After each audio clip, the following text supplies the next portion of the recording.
Hi there, it's Scott Nicholson, Associate Professor at Syracuse University School of Information Studies. Welcome to lesson number 14 in the Gaming and Libraries course.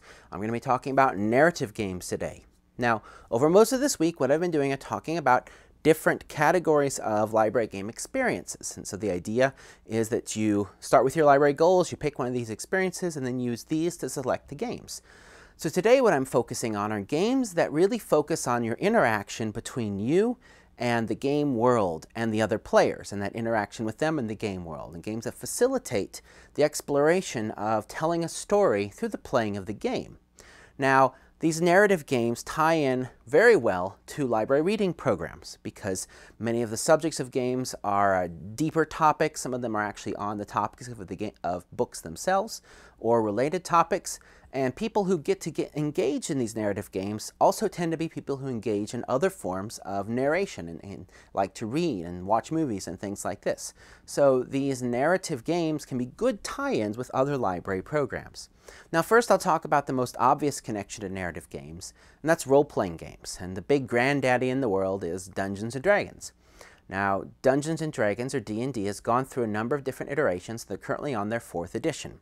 The good news is that the 4th edition D&D is actually the easiest one to get into. They've made it more streamlined and simplified to get into.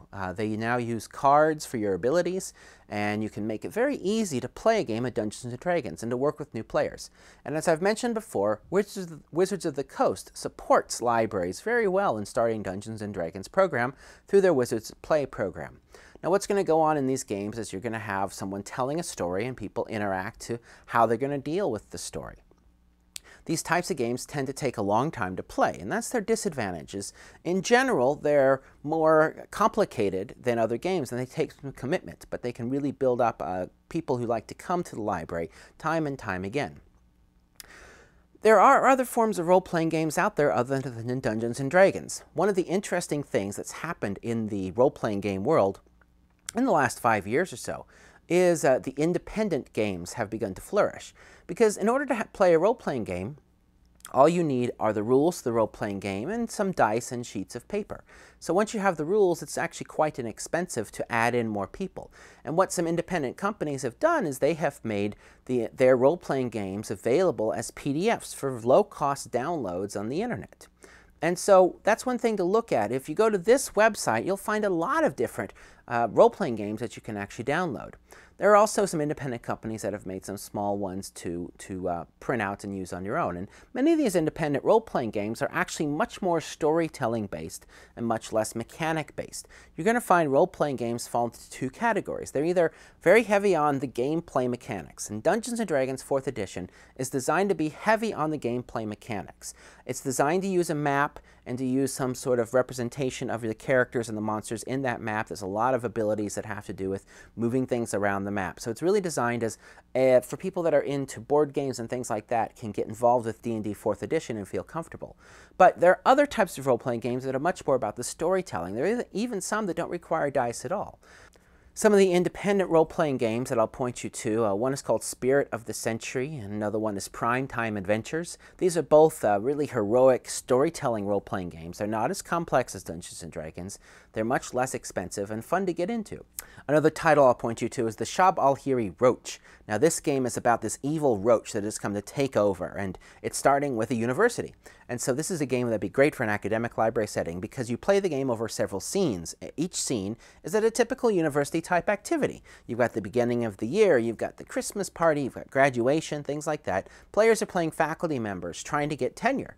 And so they're battling with each other, and sometimes a player will become evil. They'll become the bad guy because the roach will take them over. That's determined by cards that you get at the beginning of the round. And each card tells you something that you need to do. And there's a very simple system for resolving conflict between two players. So it's a fun one. Again, it's an independent role-playing game. There's also some independent role-playing games that are good for kids.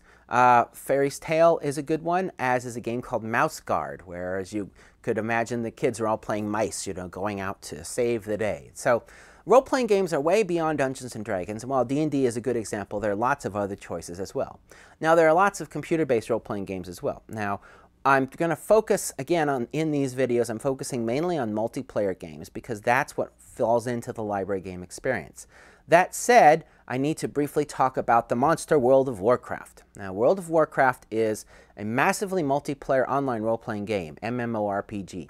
And what that means is when you log on, you're going to be joining lots and lots of other people, all who are in the same world at the same time. There's some problems with running World of Warcraft in a library setting. They're not insurmountable, but as someone who really wants to do a World of Warcraft game, they could do it. But there's some issues. Some of the issues are that each computer needs to have their own World of Warcraft installation. If you don't want to deal with trial accounts and things like that, then you need to have a set of accounts for people in the library to use. You've got to have a number of expansion packs for people that are experienced, if that's what you want to draw in. And so there's a lot of investment in setting up a computer to play World of Warcraft, much less setting up 10 computers to have everyone play World of Warcraft together. That said, it could be a really cool experience to have 10 computers all playing World of Warcraft, bring in 10 people new to the game, and talk them through building characters, adventuring together, and going and slaying one of the big bad monsters. However, there is another choice, and that is RuneScape. RuneScape is a web-based, massively multiplayer online role-playing game, and it's free. And so for a library just wanting to get into this genre of games where they could have a bunch of people make characters and play together, RuneScape is actually a better choice than World of Warcraft because it's much less expensive and easier to install. That said, a lot of people understand World of Warcraft, and if you set up computers in the libraries for people to come and play World of Warcraft, I'm sure you would have players there. Just make sure it meets your library's goals, and it's a worthwhile investment of the money and time it's going to take to get that going. I believe the massively multiplayer role-playing games have really taken over this market. There are a few selections for the PC and for the consoles for people to do this type of gaming. Guild Wars is one example of a PC game. There's no monthly fee, and once you buy a copy of Guild Wars for each computer, then people can meet up and go on quests together in the online world without paying a monthly fee. Dungeons & Dragons Online does the same thing, and they recently eliminated their monthly fee. Neverwinter Nights was an interesting idea in that one person could create a scenario and be a dungeon master while a party went through that dungeon together. It'll be interesting to see if more games appear along these lines. On the console, there's not many good modern choices along these lines. The Tales of Vesperia is a two-player Japanese-style role-playing game where players go through a story together. The Baldur's Gate series are more of an action hack-and-slash role-playing game series, but people can be on the screen together hacking their way through adventures. For a change of pace, you can do superheroes with Marvel Ultimate Alliance. I expect we'll see more of these in the upcoming years. Now, there are also some narrative card games that will help you run a narrative game experience for not much money. A great one is called Once Upon a Time, and it's a storytelling game. You're going to get cards, and it will give you inspiration in order for you to continue telling a fairy tale. And it's a very nice game to play to tell a group story. Another one that's got some humor to it that's fairly new is called I, Dark Overlord. And in I, Dark Overlord, one player is the Overlord, and everyone else are his little minions, and they have failed him in some way. And so the Overlord will say, "All right, my minions, I sent you out to find the Stone of Kamantor, and you failed me. What went wrong?" And he points to someone, and that person has to start telling the story of what failed. The players have cards in their hands, things like damsels in distress and a bar and an assassin, and they tell a story based upon that. Then they have cards they can use to pass the buck on to someone else, and it's a very fun game of telling a tale together. So let me now talk about narrative board games. So a lot of these board games, what they do is they have elements that bring people into the story and have them engage as characters within that story with each other. And so they really are focused more on the narrative part. Now, many of these games are still strategy games as well, and they could be used to satisfy either a strategy gaming experience or a narrative gaming experience. They could work either way. But what makes these games different than some of the strategy games I talked about a couple days ago is the importance of the story and the importance of the theme. Many of these games are more complex. They require more understanding. They're going to have more rules because the rules are helping to put players in the position of one of the characters in the story. I also should say that the narrative games you select will be different based upon the age range you're looking to draw in. For little kids, Candyland is a narrative game. It's a world of candy! Wow! And you could just get excited by moving through these worlds of candy, and that's a great thing. Even though there's not a lot of mechanics there, that idea of kids getting into the story is a great one. And so as they get a little older, though, the idea of moving pieces through a colored board is not going to be enough to engage them in the story. They need to have gameplay elements that engage them in the story. So that's what we're going to talk about now, are these games that have gameplay elements that draw you into the story because you're having to think about choices that are akin to what a character in the story would make.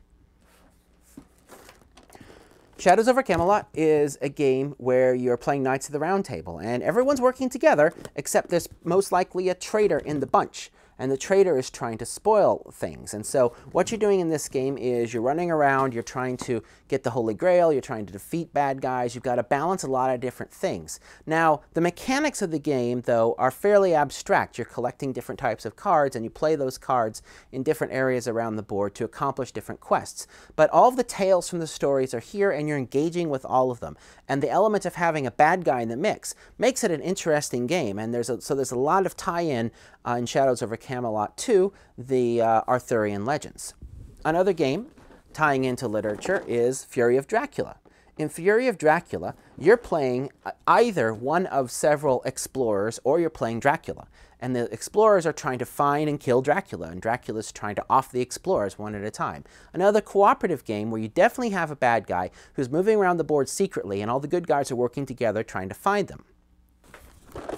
Arkham Horror is an adventure-style game where you are playing one adventure of a party and against a cooperative game. You're all working together to try and defeat this big bad thing. It's set in the world of Call of Cthulhu, which are H.P. Lovecraft's horror stories. So it's set in 1920s. Not going to be a game for young children, but it's a very immersive game. You're building up a character throughout the game, working with others against a big menace, and hopefully you'll survive. It's a fairly complex game, but it can be a very interesting and immersive experience.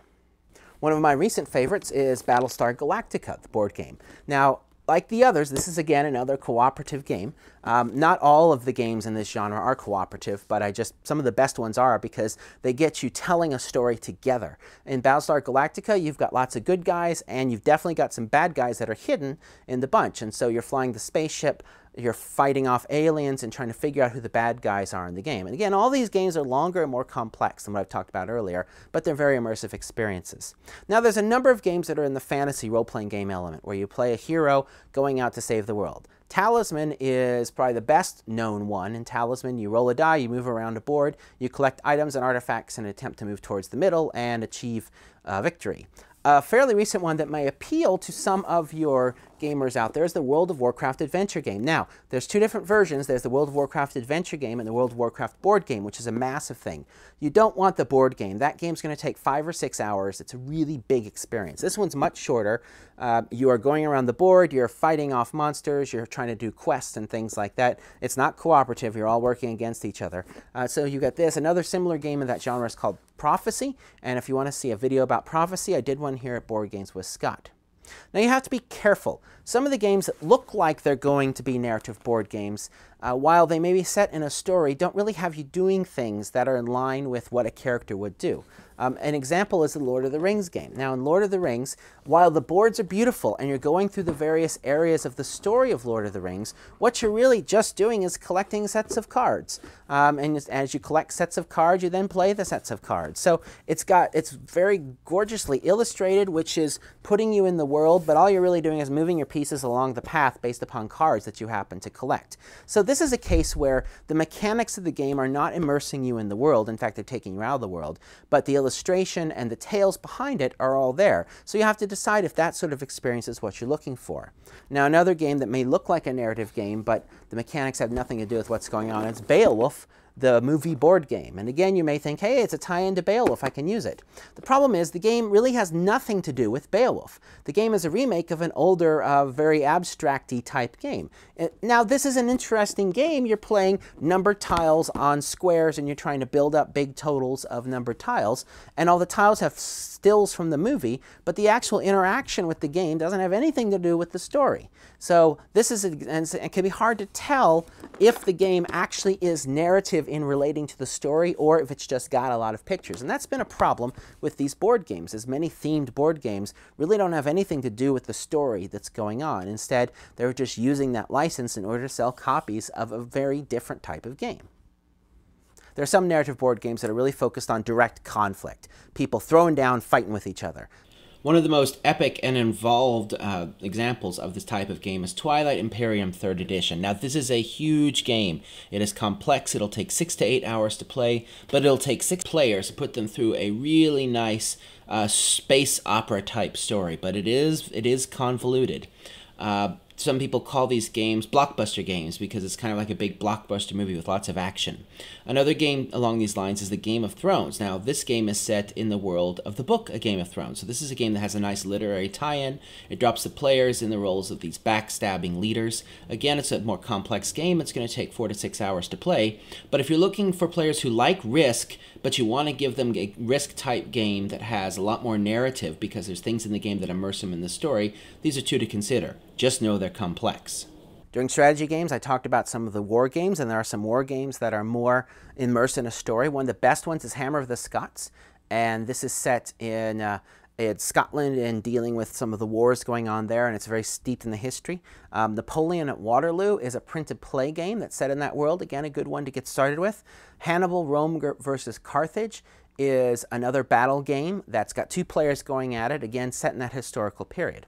A much longer one is A House Divided, which is a Civil War based game, and again, if you're looking for working through history, working through stories, these games are conflict games, they're strategy games, but the story part is really immersive. Another 2-player narrative board game that's more historical is 1960, The Making of the President. This is a game with Nixon versus Kennedy. 2-player game or 2-team game where you're working on a map of the United States, you're rallying support and rallying votes in an attempt to win the presidency. This is based off of an older game called Twilight Struggle, which is about the Cold War. It's a more complex game and not as graphically appealing, but if that's the subject matter you're interested in exploring, that'd be a good game to look at.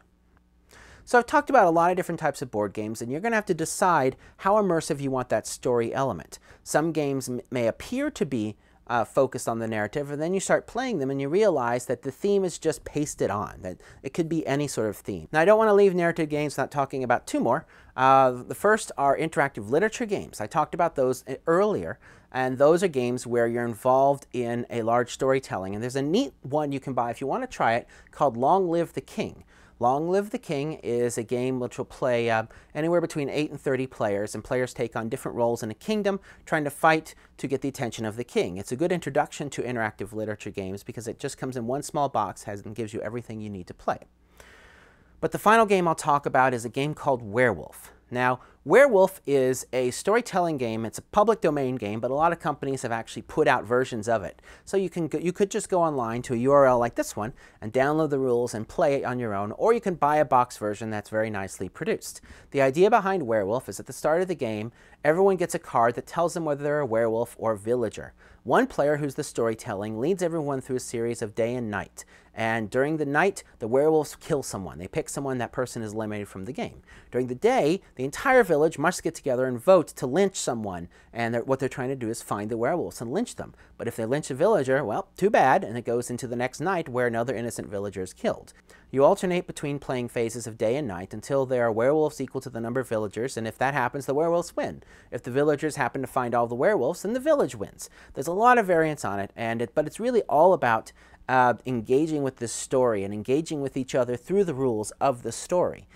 Werewolf gets really enjoyable when you play several games in a row, because then people get to know each other, and it's not just based on the story, but it's based on the social features. And that brings us to next episode's focus, which is going to be on social games. So Werewolf, for example, is one of those games that fits both as a narrative game and a social game, and actually a lot of them do. A lot of these games, because the goal is getting people interacting with each other, they're interacting with each other through a story. The social games, which we'll talk about tomorrow, are more focused about people interacting with each other as the people who they are, as compared to people when they're playing a character. That's the difference between these 2 types of games.